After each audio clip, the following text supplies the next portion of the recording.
क्या हुआ जब अचानक अयोध्या पहुंचा सैकड़ों नागों का झुंड। इनका संबंध नागलोक से बताया जा रहा है। आखिर राम मंदिर प्राण प्रतिष्ठा से पहले अचानक इतने सारे चमत्कार क्यों हो रहे हैं? सबसे पहले गिद्धों का झुंड राम मंदिर के आसपास दिखाई दिया, जिसे जटायु के वंशज बताया जा रहा है। लोग इनकी पूजा कर रहे हैं। इसके बाद कुछ भालू अयोध्या में अचानक से देखे गए, जो कि जामवंत का प्रतीक है। लेकिन अब एक ऐसा चमत्कार देखने को मिल रहा है जो अयोध्या के लोगों के लिए ही खतरा साबित हो रहा है। आज की वीडियो में बहुत बड़े रहस्य से पर्दा उठने वाला है। आखिर भगवान राम का नागों के साथ क्या संबंध है? आखिर प्राण प्रतिष्ठा से पहले इतने सारे नाग एक के बाद अयोध्या में क्यों निकल रहे हैं? वो भी अलग अलग प्रजाति के नाग हैं। आगे बढ़ने से पहले अगर आप भी एक सच्चे सनातनी हैं तो इस वीडियो को लाइक करके कमेंट बॉक्स में जय श्री राम जरूर लिखें। 22 जनवरी सोमवार के दिन अयोध्या के नवनिर्मित राम मंदिर में होने जा रही रामलला की प्राण प्रतिष्ठा का सभी देशवासियों को बेसब्री से इंतजार है। राम जी के भव्य स्वागत की तैयारी जोरों शोरों पर है।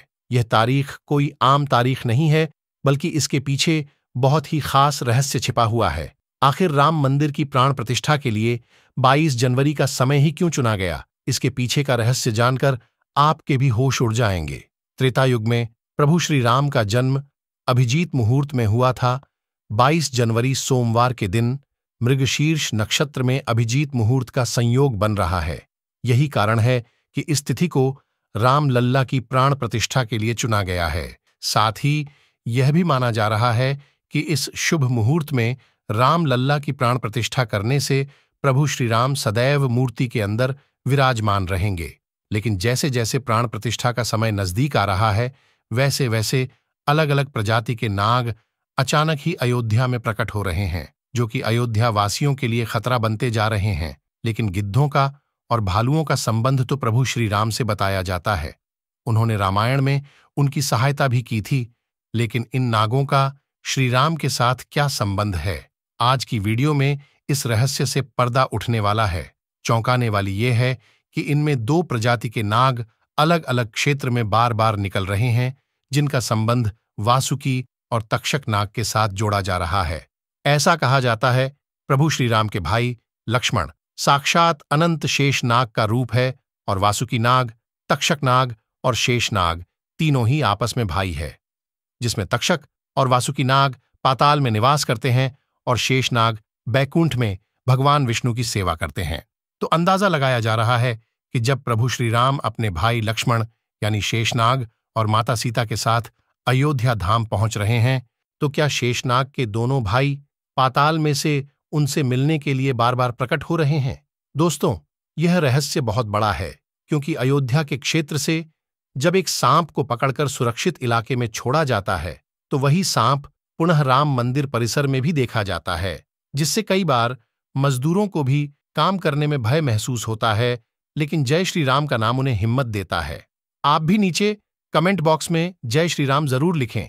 लेकिन दोस्तों, प्रभु श्री राम का नागलोक के वीडियो के साथ क्या संबंध है, वह सच्चाई जानकर आपके पैरों तले जमीन खिसक जाएगी, क्योंकि पूरे घटनाक्रम को मल्टीवर्ड्स के साथ जोड़कर देखा जा रहा है, जिसे हिंदी में सृष्टि चक्र कहते हैं। मल्टीवर्स की सच्चाई जानकर आपके भी रोंगटे खड़े हो जाएंगे। जिस संसार में हम रहते हैं वह सृष्टि व विनाश के चक्र से गुजरती है। इस संसार के प्रत्येक सृष्टि चक्र को एक कल्प कहा जाता है। हर कल्प के 4 युग या 4 भाग होते हैं। दूसरे भाग या त्रेता युग में राम अयोध्या में जन्म लेते हैं और रामायण करके फिर से बैकुंठ लौट जाते हैं। यानी कि अगर आप इस पृथ्वी पर अपना जीवन यापन कर रहे हैं, आप जो घटनाक्रम कर रहे हैं वह बराबर घटनाएं किसी और यूनिवर्स या कल्प में आपके ही रूप के साथ पुनः होने वाली है या फिर हो चुकी है। आगे मल्टीवर्ड्स की सच्चाई को साबित करने के लिए एक ऐसी पौराणिक घटना आपको बताएंगे, जिसे जानने के बाद आपको भी मल्टीवर्स की सच्चाई पर यकीन होने लगेगा। इस दुनिया में केवल 3 विद्वानों को मल्टीवर्स को देखने की और उनमें जीने की टाइम ट्रैवल करने की इजाजत दी गई है, जिसमें पहले है वासुकी नाग, दूसरे हैं तक्षक नाग और तीसरे हैं काक। भुशुंडी तक्षक और वासुकी नाग के बारे में हम आपको बता चुके हैं, लेकिन सवाल उठता है आखिर काक भुशुंडी कौन है और आखिर इन्हें प्रभु श्री राम ने अमर कैसे बनाया?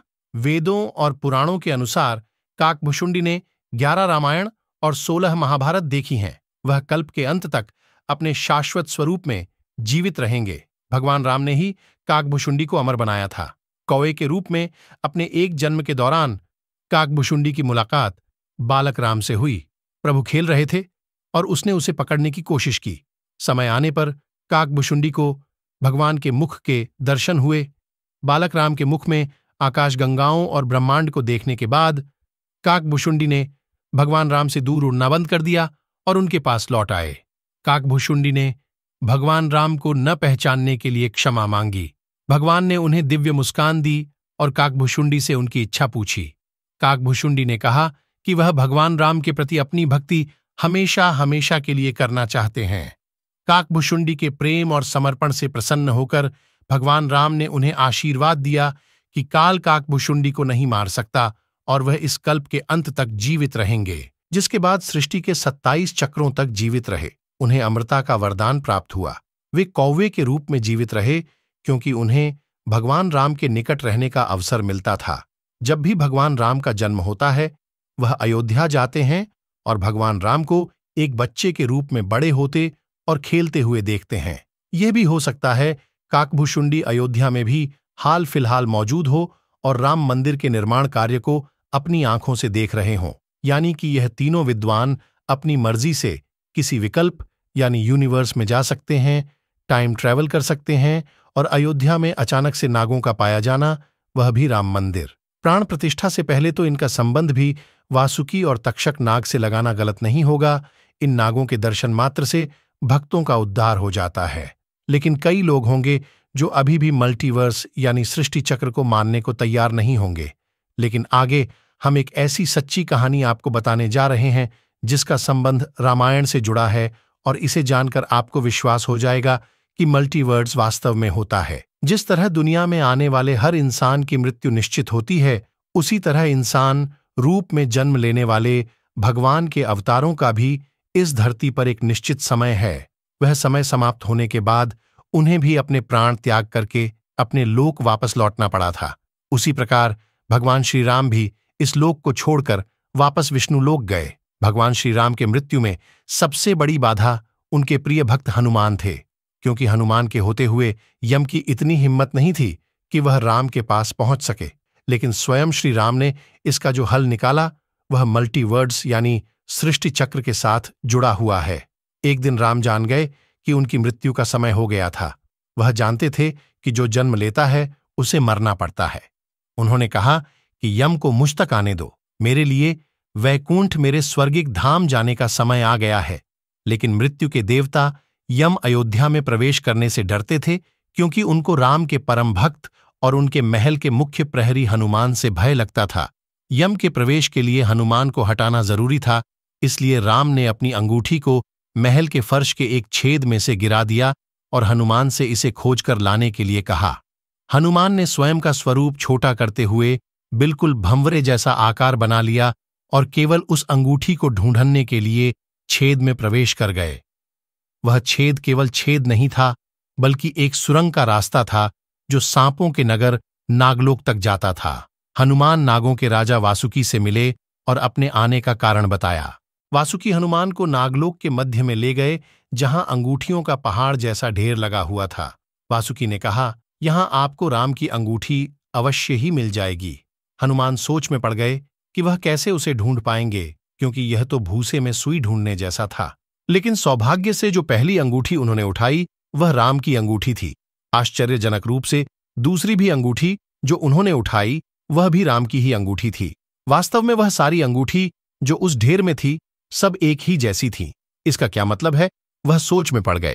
वासुकी नाग वाले जिस संसार में हम रहते हैं वह शुरू भी होता है और प्रलय के साथ उसका अंत भी हो जाता है। प्रत्येक कल्प में 4 युग आते हैं और समाप्त भी होते हैं, और हर सतयुग के अंत में एक वानर इस अंगूठी का पीछा करता है और पृथ्वी पर राम मृत्यु को प्राप्त होते हैं। इसलिए यह सैकड़ों हजारों कल्पों से चली आ रही अंगूठियों का ढेर है। सभी अंगूठियां वास्तविक हैं। अंगूठियां गिरती रहीं और इनका ढेर बड़ा होता रहा। भविष्य के राम की अंगूठियों के लिए भी यहां काफी जगह है। हनुमान जान गए कि उनका नाग लोक में प्रवेश और अंगूठियों के पर्वत से साक्षात कोई आकस्मिक घटना नहीं थी। यही मालती वर्ष का रहस्य था। ये राम जी का उनको समझाने का मार्ग था कि मृत्यु को आने से रोका नहीं जा सकेगा। राम मृत्यु को प्राप्त होंगे, संसार समाप्त होगा, लेकिन हमेशा की तरह संसार पुनः बनता है और राम भी पुनः जन्म लेंगे। इस घटना के बाद प्रभु श्री राम सरयू नदी में समाहित हो गए। उनके साथ अयोध्या का एक एक वासी भी सरयू नदी में समाहित हो गया। यहां तक कि कीट पतंगे और अयोध्या के पशु पक्षी भी सरयू नदी में समाहित हो गए। ऐसा कहा जाता है, अयोध्या में जितने भी रहिवासी रह रहे थे वह सभी देवी देवताओं के ही अंश थे, जो प्रभु श्री राम की लीला को अपनी आंखों से देखने के लिए अयोध्या में रहवासियों की तरह रह रहे थे। जब रामायण काल पूरा हुआ तो वह भी प्रभु श्री राम के साथ अपने अपने धाम लौट गए। मात्र अयोध्या का भूभाग ही बच गया और वर्षों तक यह भूमि यूं ही पड़ी रही। बाद में श्रीराम के पुत्र महाराज कुश ने अयोध्या को फिर से बसाया। इसका वर्णन कालिदास के ग्रंथ रघुवंश में मिलने की बात कही जाती है। रामायण के अनुसार कुश ने ही सर्वप्रथम पत्थरों के खंभों वाले मंदिर का अपने पिता श्रीराम की पूज्य जन्मभूमि पर निर्माण करवाया था। वहीं जैन परंपराओं के मुताबिक अयोध्या को राष्ट्रदेव ने फिर से बसाया था। भविष्य पुराण के अनुसार उज्जैन के महाराज विक्रमादित्य ने ईसा पूर्व में एक बार फिर से दूसरी बार उजड़ चुकी अयोध्या का निर्माण करवाया। धार्मिक ग्रंथों के अनुसार उन्होंने अयोध्या में सरयू नदी के लक्ष्मण घाट को आधार बनाकर 360 मंदिरों का निर्माण करवाया था। वे भगवान विष्णु के परम भक्त थे और इसीलिए उन्होंने ही श्रीराम जन्मभूमि पर एक भव्य मंदिर का निर्माण करवाया था। हिंदू पक्ष का दावा रहा है कि बाबर से पहले भी 1833 में मुस्लिम आक्रमणकारी सालार मसूद ने जन्मभूमि मंदिर को ध्वस्त कर दिया था। अयोध्या में राम जन्मभूमि मंदिर पर विवाद की कहानी की 1528 से शुरू हुई। हिंदुओं का दावा रहा है कि मुगल आक्रमणकारी बाबर ने उस पवित्र जगह को तोड़कर उस पर मस्जिद का निर्माण करवा दिया था। अयोध्या राम जन्मभूमि बाबरी मस्जिद विवाद पर अपना ऐतिहासिक फैसला देते समय सुप्रीम कोर्ट ने उन सिख ग्रंथों को भी अहम सबूत माना है, जिसके मुताबिक सिख धर्म के संस्थापक गुरु नानक देव जी आक्रमणकारी बाबर के भारत आने से पहले ही भगवान राम की जन्मभूमि के दर्शन के लिए अयोध्या पहुंचे थे। गुरु नानक देव जी 1510 से 1511 के बीच अयोध्या आए थे, जबकि बाबरी मस्जिद 1528 में बनाई गई थी। इतिहासकारों के अनुसार वहां पर बाबर के कहने पर उसके एक सूबेदार ने मस्जिद का निर्माण करवाया था। 23 दिसंबर 1939 को राम जन्मभूमि मंदिर के इतिहास में एक बार फिर से जबरदस्त मोड़ आ गया। उस दिन रामलल्ला की प्रतिमा मस्जिद के अंदर अचानक से विराजमान पाई गई।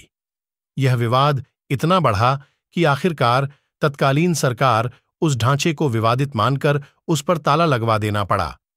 ढांचे के अंदर नमाज रुक गई, लेकिन बाहर राम चबूतरे और परिसर के बाकी हिस्सों में पूजा अर्चना निरंतर चलती रही। 6 दिसंबर 1992 को अयोध्या में राम जन्मभूमि आंदोलन से जुड़े लाखों कार सेवक जुटे थे। उन्होंने ही उस विवादित ढांचे को ध्वस्त कर दिया। भगवान राम लल्ला ढांचे से निकलकर अस्थायी टेंट में आ गए। यानी कि राम मंदिर का इतिहास बहुत बड़ा है, कई लोगों के संघर्ष की कहानी है और कई कार सेवकों के बलिदान का प्रतीक है। भले ही हम इस संघर्ष में भाग नहीं ले सके, लेकिन यह हमारा सौभाग्य है कि हम राम मंदिर को बनता हुआ अपनी आंखों से देख रहे हैं। अगर आज की यह खास वीडियो आपको पसंद आई है तो सच्चे सनातनी इस वीडियो को लाइक करके हमारे चैनल को सब्सक्राइब जरूर करें। जय श्री राम।